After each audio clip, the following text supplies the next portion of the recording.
మనందరికీ కలిగెడు రక్షణను గూర్చి మీకు రాయవలనని విశేషాసక్తి గలవాడనై ప్రయత్నపడుచుండగా పరిశుద్ధులకు ఒక్కసారే అప్పగింపబడిన బోధ నిమిత్తము మీరు పోరాడవలనని మిమ్మల్ని వేడుకొనుచు మీకు రాయవలసి వచ్చెను అని యూదా పత్రిక 3వ వచనము మనకు వివరిస్తుంది.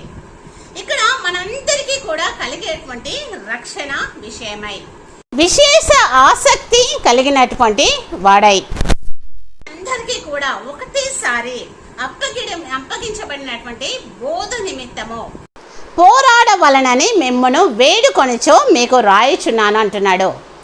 ఇక్కడ మనకు అప్పగించబడినటువంటి ఈ యొక్క బోధ నిమిత్తము మనము పోరాడవలసిన వారమై ఉంటున్నామని దేవుని యొక్క వాక్యము మనకి వివరిస్తుంది.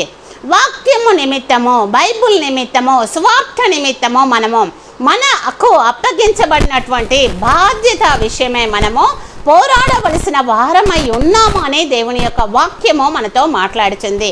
వాక్యమైన దేవుడు మనతో మాట్లాడుచున్నాడు. ఇక యూదా పత్రిక 3వ వచనములో అదేవిధంగా మనము వాక్యమును ప్రకటించుచు సమయమందును అసమయమందును ప్రయాసపడము, సంపూర్ణమైన దీర్ఘశాంతంతో ఉపదేశించుచు ఖండించుచు గద్దించుచు బుద్ధి చెప్పుము అని 2వ తిమోతిలకు రాసినటువంటి పత్రిక 4వ అధ్యాయము 2వ వచనము మనకి వివరిస్తుంది. వాక్యము కొరకు మనము పోరాడాలి, రెండవదిగా మనము ప్రకటించాలి. వాక్యమును ప్రకటించుచు సమయమందు అసమయమందు ఏ సమయంలోనైనా కూడా మనము వాక్యాన్ని ప్రకటించేటువంటి వారంగా ఉండాలి. వాక్యమును ప్రకటించుట కొరకు మనము ప్రయాసపడవలసిన వారమై ఉన్నామని దేవుని యొక్క వాక్యము మనతో మాట్లాడుతుంది. సంపూర్ణమైనటువంటి దీర్ఘశాంతంతో మనము ఉపదేశించేటువంటి వారంగా ఉండాలి. సంపూర్ణమైనటువంటి దీర్ఘశాంతంతో మనము ఉపదేశించాలి. అదేవిధంగా మనము ఖండించు వారమై ఉండాలి, గద్దించు వారమై ఉండాలి, బుద్ధి చెప్పేటువంటి వారంగా కూడా ఉండాలి.